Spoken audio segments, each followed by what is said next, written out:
Today's readings, I think, give us a good warning about taking Lent in the right way. We're not to marvel or complain. We are not to suffer simply for the sake of suffering. There is a purpose to our fastings and penances. We strive not to be those seeds that for whatever reason bear no fruit, but to be the seeds which bear fruit in patience. I think we've kind of gotten away sometimes from what Lent is really for or how we should take advantage of it. Lent is a time of extraordinary grace. So it's like a water current or a current of air in our spiritual lives. Say we're clipping along, usually, maybe 5 to 7 knots if we're lucky. And then we hit this current, this time of great grace. And we can accelerate. We can be kind of shot forward, doing 20 knots for a while. We want to make as much progress as we can while this grace is available, this grace during Lent. So the idea is not just to do something difficult because we're trying to beat ourselves into submission in preparation for Easter. What we should be trying to do is what we should be doing all year, really. We're just intensifying our efforts during Lent because of the availability of this special grace. We want to run out all the sails, catch as much of this grace as we can. We're trying to grow in virtue in preparation for the commemoration of our Lord's passion, death, and resurrection, so that we can receive more grace when the great feast is celebrated, so that we can grow in holiness, so that we can be more like Him, so that we can have more room for Him in our souls. So, how does giving up coffee and complaining or bragging about it for 40 days help us grow in holiness? Well, yeah, it doesn't. Okay? So don't do it. But what about giving up something that matters? What about giving up a vice? What about changing something in our lives that will help us actually be better people, to grow in holiness? See, vice gets in the way of our holiness. This is a season to grow in holiness, so we want to get rid of a vice. Do you fly off the handle at your kids or your spouse or traffic or employees, your employer, doctors, the news, the church? Inanimate objects. Well, welcome to the human race. What do we give up for Lent? How do we give up a vice like this? That's what we should be working on. Cutting out the coffee is nice, but it's like snipping a little 5-pound fishing line while the ship is still anchored with chains. So we'll look at 2 fairly common problems today, impatience and anger, and how to conquer them. And from what we say about these, we should be able to extrapolate, to infer what can be done about other vices. Okay?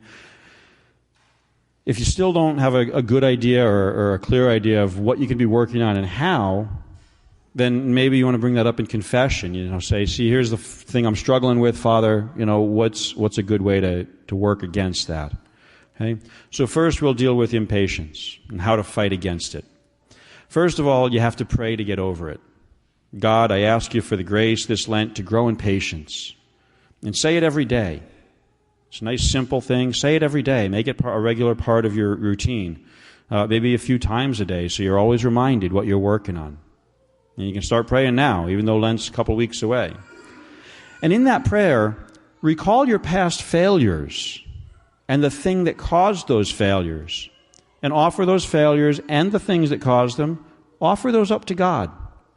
Say, I'm departing from these. I'm giving these to you. I'm not going to struggle with these.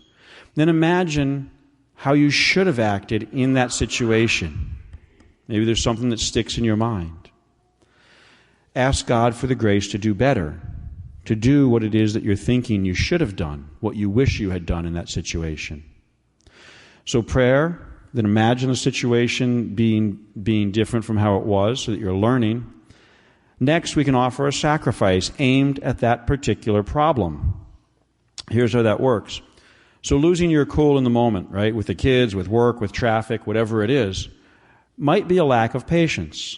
So patience is about tolerating evil. We suffer something. We wait for it to pass with a steadiness, with calmness. with what one article referred to it as an even mind. So if patience is about bearing evils with an even mind, what sort of penances can we do that will help us get ready for that, to grow in patience? So that when we're tested, patience is in place and ready for the fight. Okay? Well, we could purposely get in the lane on the highway that we know is going to be plugged up, rather than racing past everyone in the left lane and then getting over at the last minute so we can still make our ramp. But Father, they're wrong. They shouldn't be doing that. Yeah, I know they're wrong. But you're looking for an evil to tolerate, remember? And this is not a moral evil. So relax. Just go with the flow. So you purposely get in that lane and you say to yourself, this is so that I can grow in patience. You can do the same thing at the store. Choose the longest line to get into, not the shortest. Heat your food on the stove instead of the microwave. Take the stairs instead of the elevator, at least some of the time. Take surface streets instead of the highway. Park a little farther away from the building if it's safe to do that. You can find things all day long if you set patience as your goal. Don't just look for things as you go through your day. Most of us have days that are fairly routine. They're kind of the same, one after the other. So choose things that you know are going to come up. And just do those same exercises every day for the whole of Lent. Maybe when those things get too easy, you add to them. Don't take anything away, but you add more things to them. Don't push too far, too fast, but just keep looking for things that are going to help you grow in patience. So pray for the virtue you're trying to grow in. Choose penances that will help you grow in that virtue. And have a plan for when you're tempted. So what does that mean? Well, having a plan for when you're tempted. Well, let's say you choose a few things during the day to help you grow in patience. You waited in line at the gas station rather than going down to the less busy gas station a block down the road. And while you waited, you told yourself, this is so that I can grow in patience. And you heated your lunch on the stove instead of the microwave, and you told yourself, this is so I can grow in patience. Then you let your carpool partner play with the radio on the way home instead of putting it on the station that you wanted to listen to. You say, this is so that I can grow in patience. Okay, you tell yourself that, you don't tell him that. Then you get home, and as you try to open the door, you find that it's blocked by some child's toy. And you got the door open a little bit, and you hear a crash and a scream and crying down the hall. And from the other, and then your 4-year-old wraps himself around your legs as you walk through the door, and you stub your toe on some other toy and knock half a cup of coffee over onto the stereo. Okay? This is the temptation. And you call to mind that image of how you wish you had behaved in the past, because this is something you've worked on. And you say, this too is so that I can grow in patience. And you'll find yourself laughing sometimes. It's like, I can't believe this is happening to me. Because, see, God does answer prayers. See, when you did it to yourself, that was penance. When God does it to you, that's the temptation. And they both make us holier if we handle them properly.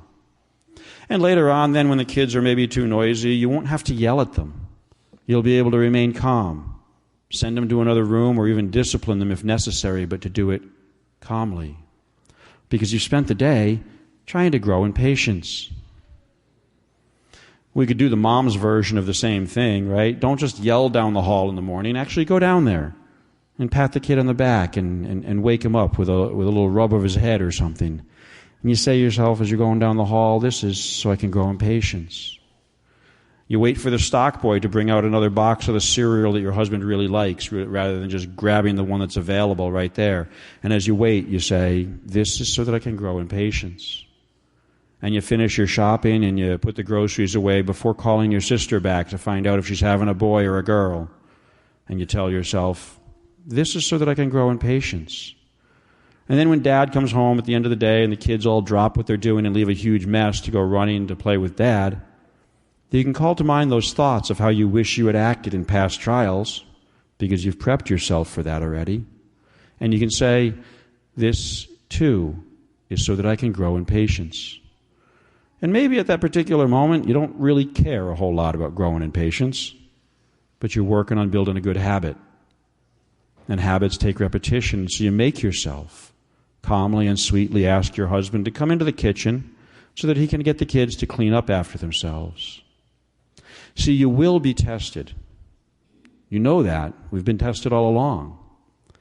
We should be giving ourselves some practice tests so that when the pressure is not on, we can build the virtue that we need for when it really matters. So choose certain evils to overcome so that when we're hit with the ones that we don't choose, we're better prepared. And when we have the virtue solidly in place, we can keep going. We can keep practicing it when it doesn't really matter so much, because we can make the virtue stronger and stronger and stronger. You don't want to just send a soldier into battle that's evenly matched with the enemy. You want somebody that the enemy doesn't stand a chance against, so we can make those virtues stronger. Not all the virtues, however, are like that example of patience. Okay? They don't all depend on doing things directly related to the thing you're struggling against. Right? To build patience, we can practice patience. But let's look at anger, for example. The first steps are the same. You pray, you recall your past failures, and you offer them and their causes up to God, imagining how you should have or how you wish you had acted in that particular situation. Then the practical attacks on the sins of anger. Well, first of all, let's remember this. Anger is not always sinful. Anger is the proper response to injustice and to evil. But it becomes sinful when we get unjustly angry, that is, for no good reason, or when our anger is immoderate. We get carried away with it. It gets the better of us. We're not really in control anymore. So in order to discipline anger, we need to find the proper virtue to counteract it.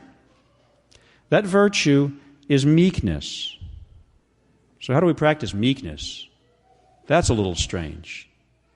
Well, actually meekness is a part of the virtue of temperance. Okay? So what we can do is practice temperance. If I tell you to go out and practice meekness, what does that mean? But practicing temperance, we can do that. I found a great article online by a fellow named Doug McManaman. He's a religion teacher in Ontario, and he seems to be a pretty first-rate philosopher, just from what I've read. So I'll just take this right from him. He says, temperance is the first virtue that perfects man's ability to act well with oneself from within oneself. For it brings order to the concupiscible appetite, and thus to the emotions of love, hate, sensible satisfaction, desire, aversion, and sorrow, as they bear upon a pleasant good. Temperance is primarily about desires for the greater pleasures, and the greatest pleasures result from the most natural operations, which are those that have as their purpose the preservation of the individual and the preservation of the species. In other words, temperance is concerned with, among other things, food and drink. And temperance, since it is concerned with food and drink, is something that we can actually work on. We can strengthen the virtue of temperance by making sacrifices in food and drink. Since meekness is a part of temperance, meekness will also grow stronger and thus bring anger into line. The word meekness is kind of taken a beating in English. We think of it as kind of a wimpy, mousy sort of thing, the meek, and it's not. It's actually an amazingly powerful virtue because it's got to conquer anger, and we know how strong that can be. So as quiet as meekness may be, it's incredibly strong. We can build it up by practicing temperance. If we regularly just eat what we want, when we want, and as much as we want, then temperance is pretty much asleep at the wheel. Okay? Or more like kind of beaten up and thrown in the trunk is more like it. But in order to conquer an anger problem, we can mortify ourselves in food and drink, building up the virtue of temperance, of which meekness is a part, and meekness then will help us conquer the anger. Since temperance governs pleasures associated with the preservation of self and the preservation of the species, it will obviously help us with other temptations besides anger. And obviously, since we're making deliberate efforts to control our eating and drinking, we'll also be combating the vice of gluttony. So make sacrifices in food and drink, and not just sometimes. Hey, here are a couple good examples. Make a monthly sacrifice, whether it's Lent or not. Just decide, I'm giving up cream and sugar in my coffee. This month I'll drink only water. This month I'll give up desserts. Just switch it up so that there's always something that you're making a sacrifice of. Doesn't have to be a huge thing, just a regular thing.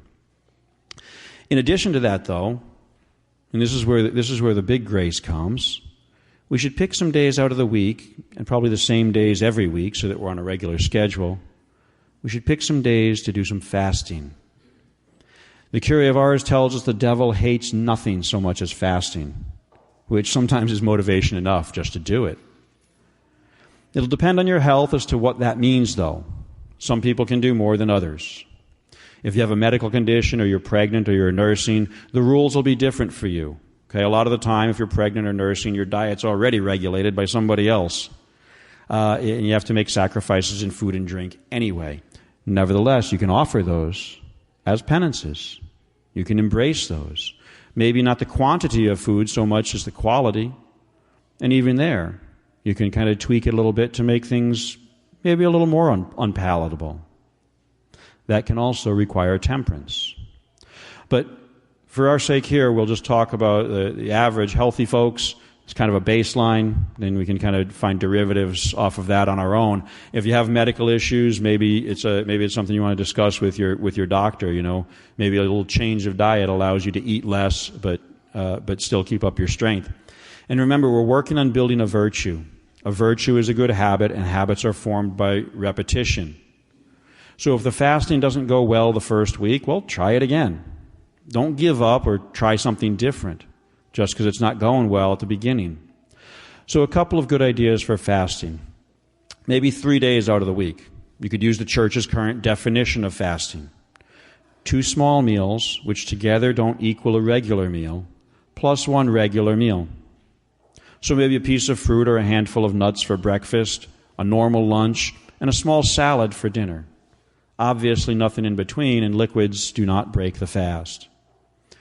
Or you could just simply choose to make it difficult to get from one meal to the next, eating only what you really need to get to the next meal and nothing more. In both of those cases, don't overdo it. Eat 3 times a day, which is actually more difficult than skipping meals. Okay, once you've told your body that you're going to be burning fuel today, it's ready to do that. So a little breakfast makes it harder to get to lunch than no breakfast at all. So eat, but just a little bit. Don't let yourself get low blood sugar or dizzy or fainting or anything like that. Okay, if it's not working on some particular day, fine, just have a candy bar or something rather than taking somebody's head off because you're grumpy from low blood sugar. Okay, that would just kind of obviate the whole point of the day. Don't let it damage your health or lead to other sins, but make real sacrifices. Eat just what you need. You'd be surprised how little you can get away with. And every time you feel hungry or want to eat something that you've given up or want to eat more than just your little meal, remind yourself, I'm doing this for the virtue of temperance, or I'm doing this to conquer my anger or gluttony or whatever pleasure we're trying to overcome. Then when something happens that would make you angry or tempt you in some other way concerning sensible pleasures, you say, this is so I can conquer anger or grow in temperance. You were doing it to yourself when you were making the sacrifices of food and drink, and now God's doing it to you. When there is something that might tempt you against the virtue of temperance, that's an opportunity to see how we've done. And you'll be stronger. And sometimes you'll even be able to laugh at the temptations. What? You got to be kidding me. That's a little obvious, right? Those kinds of things. What's the goal? The goal is to build up virtues. Does that happen in a day? No, it doesn't. So do the same thing the next day, and the next, and the next, and so on, until you've formed a good habit and made it stronger. Strong enough to resist anything that it may face. You don't know what that may be, so you may as well keep building it up. Don't get discouraged or give up if you fail from time to time. You're building a virtue, and a virtue is a habit, and habit is formed by repetition. A failure here or there does not ruin what you're working on. Praying for it and trying to practice it only when you need the virtue will not get you very far very fast. It can happen that way, but it'll take a lot longer, and there'll be a lot more failures, and probably bigger ones. And how long do you really want to keep confessing the same sins? So there's a Lenten project for you. Don't just give up something to torture yourself for 40 days. Even doing it to unite your sacrifice to Christ is not the goal. The goal is to grow in virtue, to be a better vessel for the grace of the resurrection, to grow in holiness, and since vice and holiness can't share the same heart, we grow in virtue, and we do penance for that purpose. And we do penances specific to those vices that need to be overcome. Attack a single vice with prayer, asking to grow in the virtue that counters that, its opposite. Attack it by practicing the opposite virtue. And we saw today how to deal with impatience and anger as a couple of examples. There are plenty of other vices out there. Then attack and conquer the vice you're working on by repeating to yourself in time of temptation the same words you used when you were practicing the virtue on your own. So you remember when you were putting yourself to the test, you used that phrase, this is so that I can grow in patience, or I'm doing this to grow in temperance, or overcome anger, or whatever it was. To recall that same phrase, it's going to help you associate this victory that you were practicing on purpose with a victory now. You want to go through the same steps in time of temptation that you put yourself through in time of testing.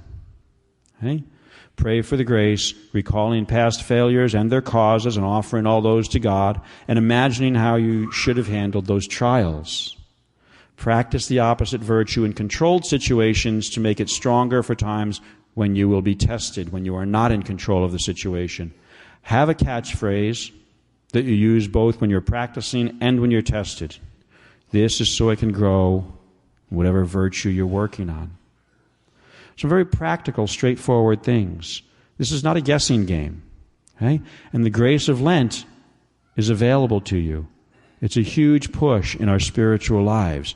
Let's make the most of it. Really unfurl those sails and quit just splashing around in the water with a single oar. So think about Lent. It's only a couple of weeks away.